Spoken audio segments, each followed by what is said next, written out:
और आज तो मेरी तबीयत बहुत ही ज़्यादा ख़राब है। पता नहीं, सुबह से कुछ भी काम करने का भी मन नहीं हो रहा और उसी के साथ में ऐसे बहुत ही ज़्यादा बुखार भी हो रहा है और सर्दी जुकाम सर दर्द चक्कर बहुत ही ज़्यादा। और कहा जा रहा है ना कि मतलब कि जाती सर्दियाँ और आता आती गर्मी, उसके बीच का जो मौसम है ना, उस वजह से सभी को मतलब कि दिक्कत होती है बहुत ही ज़्यादा। हवा के बदलाव की वजह से मतलब कि बुखार भी होता है, सर्दी जुकाम सर दर्द, ये कोई बस बड़ी बात नहीं, आम बात है। पर इसके अंदर सच में बहुत ही ज़्यादा हालत ख़राब हो जाती है। घर का कुछ काम होता नहीं है, बस चक्कर से आते हैं, खाने पीने का कुछ मन करता नहीं है। और मैं तो बस सुबह की सो ही रही हूँ, सिर्फ झाड़ू निकाला था, चाय वाय पी। और ऐसा बुखार सच में किसी को ना आए। मुझे जब बुखार आता है तब मैं हमेशा हंसती खेलती रहती हूँ और बुखार आता है तब मेरा मुंह ऐसे फीका पड़, तो पता नहीं क्या हो गया है। फेस पे भी जैसे कि बहुत ही ज़्यादा पिंपल्स हो रहे हैं यहाँ पर, ये उसके बाद में ये सारे निशान हो जाते हैं यहाँ पर।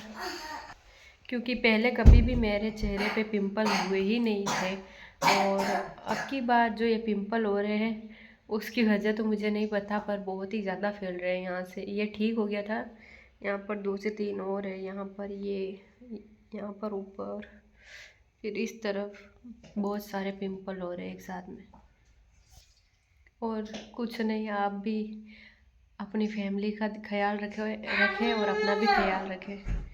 और दृष्टि को भी बहुत ही फुल बुखार हो रहा है मेरे साथ साथ। करते हैं कि इस घर में क्या चेंजेस आए हैं, कुछ नई चीज़ें जो लाई हुई हो। लेकर आए थे, वो बनाने ही सेट किया था। और जैसा कि अपने राजस्थान में आपको पता ही है कि कुछ भी काम होता है तो घर के लोग ही कर देते हैं, मिस्त्री को आने की ज़रूरत ही नहीं पड़ती है। पंखा लगाने के बाद में मुझे मन में बहुत ही डर लग रहा था कि पता नहीं ये टूट कर नीचे गिर गया तो, स्क्रू सही से नहीं लगाए तो।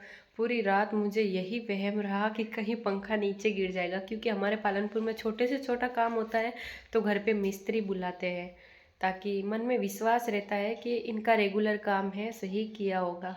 ये बनाने लगा है इसलिए मुझे थोड़ा डाउट था मन में। दृष्टि की दवाइयाँ हैं, इसमें से एक दवाई तो पता नहीं इसने कहाँ पर ले जाकर रखी है, क्योंकि इसे दवाई लेने के नाम से बहुत ही ज़्यादा डर लगता है। साथ में ये मज्जू बोलते हैं, बक्सा भी बोलते हैं, ये लिया था हमारे। मतलब कि मैं आपको बता रही हूँ कि इस घर में क्या क्या चेंजेस हुए। बहुत ही बड़ा है, जैसे कि आपको पता था कि मेरे पास में सामान रखने के लिए सिर्फ एक पलंग का कबट ही था, जिसके नीचे सारा बर्तन बिस्तर वगैरह सब कुछ पड़ा रहता था। तो फिर अब मैं नो टेंशन हो गई, क्योंकि इसके अंदर मैंने बर्तन और बिस्तर सभी रख दिए हैं, ताकि पलंग वो खाली हो जाए और उसके अंदर कोई नए सूट है वो अलग रखूँगी और जो पुराने सूट है वो अलग रखूँगी। मुझे क्योंकि कपड़े रखने में बहुत ही ज़्यादा दिक्कत होती है, नए और पुराने में कुछ समझ ही नहीं आता है कि कहाँ पर रखूँ। इसी के साथ आगे चलते हैं रसोई में, कि रसोई में क्या चेंजेस आया है।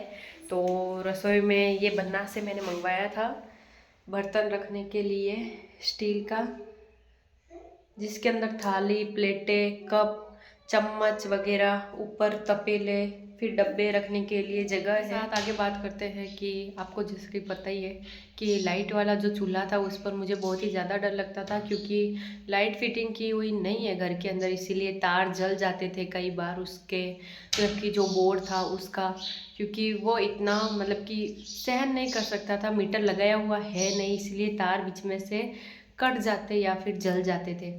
तो फिर ये सिगड़ी है, गुजराती भाषा में सिगड़ी बोलते हैं, तो ये मैं पालनपुर से लेकर आई थी, अभी बीच में गई थी तब। और ये जो टंकी लेकर आए हैं वो बन्ना लेकर आए थे, वो तो लानी ही पड़ती, वो तो वहाँ से आने वाली है नहीं। यहाँ से ढीली हो चुकी थी तो फिर बन्ना ने इसको यहाँ से लेकर चाकू से काट दिया था, तो फिर आधी कट गई और आधी बच गई, पूरी भी नहीं कट रही थी। फिर यहाँ पर टेप पट्टी लपेटनी पड़ी और इस तरफ से अभी भी आधी हवा लीकेज होती है, बस ये पाइप चेंज करनी है जल्दी से जल्दी।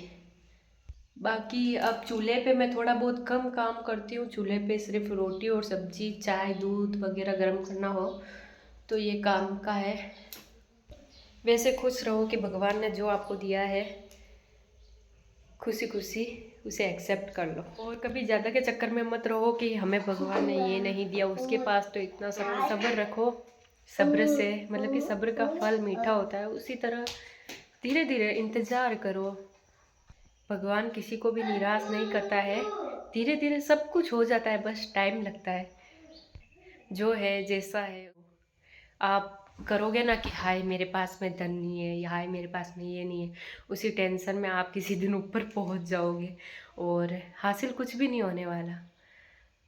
किस लिए? इस शरीर के लिए ही तो हम ये सब कुछ सोचते हैं कि हमारी ज़िंदगी में सुख हो जाए, पर भगवान की मर्ज़ी के बिना वो सब कुछ होना नामुमकिन है।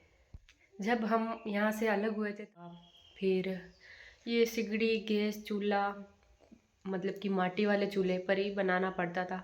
तो फिर अभी मैं नाटक कर लेती कि इस पे मुझसे काम नहीं होने वाला, तो फिर कहाँ से लाते? एक पति की भी मजबूरी समझना ज़रूरी है। तो सब्र का फल मीठा होता है, उसी तरह 4 महीने या 5 महीने हो गए, आज घर में कोई भी कमी नहीं है। चलो छोटी मोटी चीज़ें हैं, तो ये समझ के आगे निकाल देती हूँ बात को कि लोग तो झोपड़ी में भी अपना सुखमय जीवन व्यतीत कर रहे हैं, और हमारे तो फिर भी ये मकान है, जैसा भी है अपना है। तो कभी ज़्यादा के लालच में मत रहो, जो है जैसा है उसी में सुखमय रहो। आपको जीवन धन के लिए नहीं दिया है भगवान ने, आपको जीवन जीने के लिए दिया है, वो भी सुख शांति से।